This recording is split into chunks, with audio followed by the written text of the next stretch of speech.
Bonjour et bienvenue dans la présentation du logiciel AWA-Core. Nous allons voir dans ce tutoriel comment créer un nouveau projet. Le logiciel est capable de gérer un nombre infini de projets, mais un seul n'est actif à la fois. Pour configurer et pour créer les projets, vous allez utiliser toujours la même option, à savoir configuration du projet dans le premier onglet. Vous faites un double clic et là vous tombez sur une présentation que vous allez voir souvent dans le logiciel AWA-Core. De manière homogène, nous avons présenté nos écrans toujours de la même manière. À savoir, dans un onglet, une table à gauche qui vous présente tous vos enregistrements, une zone à droite qui vous montre le détail de l'enregistrement sélectionné, ensuite une série de boutons pour créer, pour supprimer un enregistrement sélectionné, et il peut y avoir après, selon les types d'onglets, vous aurez tout simplement des boutons qui seront propres à l'onglet, en l'occurrence là projet, pour effectuer des rafraîchissements, importer ou exporter des projets. On va créer notre premier projet, cliquez sur le bouton plus. Voilà, les informations par défaut sont générées. On va devoir obligatoirement mettre un nom d'alias. Ce champ est obligatoire. Voilà, on a créé notre projet que l'on va appeler Power Plant. On peut donner le nom d'une compagnie, ainsi que des auteurs, contrôleurs et commentaires. Ces champs-là sont totalement libres et vous remarquerez que dès que vous êtes dans un champ, vous avez une barre au-dessus qui vous permet de mettre en grain, en italique, d'augmenter la taille, de changer les couleurs, la présentation, etc. Ce sont tout simplement des champs qui permettent l'enrichissement de caractères, histoire d'avoir une meilleure présentation. Également, sur la dernière ligne, vous avez un GUID qui a été créé pour le projet, et toutes les ressources que vous allez créer ensuite vont se référer à ce numéro unique. Également, dans un projet, dès que vous effectuez une modification, vous avez un bouton bleu qui apparaît avec une flèche qui vous rappelle qu'il faut toujours appliquer les changements pour une prise en compte. Dans le deuxième chapitre, le chapitre statut, vous allez avoir des informations importantes concernant le projet, comme par exemple une case à cocher pour exécuter automatiquement le projet lorsqu'il est chargé, qui fait que les tâches programmées, les scripts automatiques seront automatiquement activés. Ça va être notre cas. On peut également démarrer automatiquement le serveur NetView. Alors le serveur NetView est tout simplement une tâche de fond qui permet de scruter votre réseau Ethernet. Lorsque vous avez par exemple des équipements sensibles en réseau, comme des automates, des data loggers, serveurs, routeurs, etc., eh bien, vous avez la possibilité de remonter des alarmes automatiquement si une anomalie réseau était détectée. Attention toutefois, ce serveur NetView qui tourne en tâche de fond est assez gourmand en ressources.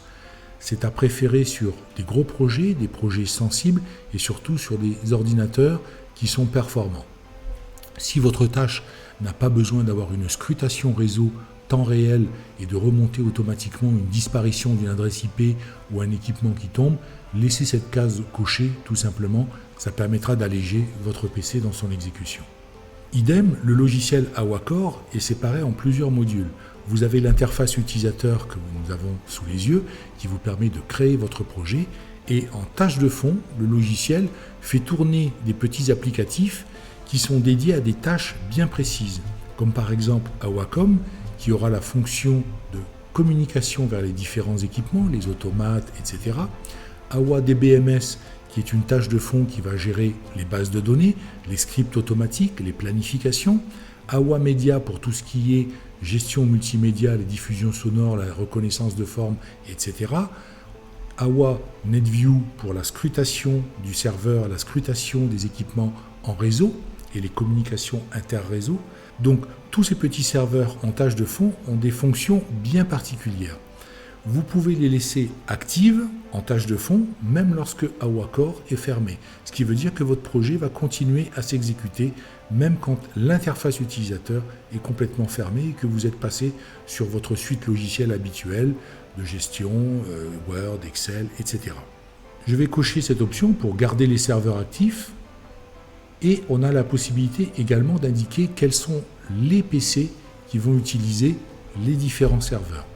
Vous pouvez tout simplement autoriser tous les ordinateurs de votre réseau à lancer des serveurs locaux lorsqu'un projet est chargé en mémoire, ou ne réserver ces fonctionnalités qu'à un seul serveur. Autrement dit, un seul des PC va effectuer les communications, la gestion des bases de données, etc. Pour cela, vous allez devoir spécifier quelle est l'adresse IP du serveur. Soit vous la connaissez, vous la rentrez ici. S'il s'agit de ce PC-là, en l'occurrence, vous avez la possibilité de cliquer sur ce bouton qui permet de prendre l'adresse IP locale et qui sera en quelque sorte le seul PC de votre réseau qui va exécuter les tâches de communication et de base de données. En l'occurrence, dans notre projet, on va autoriser tous les PC à le faire, donc on prend la première option, le reste est automatiquement grisé.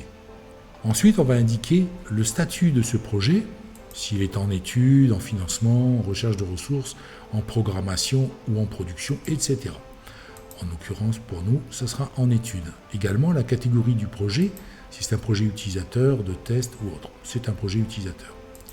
Vous avez la possibilité aussi de donner à votre projet un numéro de version, release et indice, tout simplement pour suivre un petit peu l'évolution de vos projets et des différentes modifications appliquées. On a une date de création qui se met automatiquement et une date de dernière mise à jour. Ça, vous n'avez pas à le modifier, vous n'avez pas à le gérer, c'est fait automatiquement. Troisième chapitre de la configuration d'un projet, tout simplement les réseaux. Votre logiciel va automatiquement détecter quels sont tous les segments réseau disponibles et visibles depuis votre PC. Si vous voulez simplifier cette scrutation, vous avez la possibilité tout simplement de supprimer les réseaux inutiles et ne garder que les segments sur lesquels vous allez travailler et sur lesquels il y aura de la communication vers vos différents automates. Attention, il en faut au moins un. Si vous supprimez l'intégralité de votre architecture, automatiquement, Awacor va recréer l'intégralité de l'arborescence et l'intégralité des segments. Je peux supprimer ici ceux dont je n'ai pas besoin et garder uniquement le segment sur lequel j'ai des équipements automatisés qui tournent. Pour cela, il suffit d'indiquer, pour créer un nouveau segment, l'adresse de départ ainsi que le masque. Automatiquement, le logiciel va vous donner l'adresse de fin, le nombre d'adresses disponibles et s'il s'agit d'un réseau privé, oui ou non. Une fois que vous avez configuré votre nouveau projet, n'oubliez pas de cliquer sur le bouton bleu pour appliquer les modifications. Voilà, le réseau est en cours de création et c'est terminé. Nous avons maintenant notre projet PowerPlant qui est créé. Je peux fermer l'onglet, il ne sert plus à rien. Et maintenant, je vais pouvoir choisir dans l'onglet qui se trouve au niveau de la barre de titre sur quel projet je vais travailler. Vous remarquerez que PowerPlant vient d'apparaître. Je le sélectionne et nous avons maintenant notre première arborescence qui s'affiche avec bien entendu des valeurs à 0 partout car aucune ressource n'a encore été déclarée. Et nous avons l'architecture de notre projet ici qui vient tout simplement d'être affichée. On a juste le projet PowerPlant et pour l'instant juste un segment réseau dont la scrutation est arrêtée. Vous remarquerez également que le fichier log commence à s'alimenter automatiquement.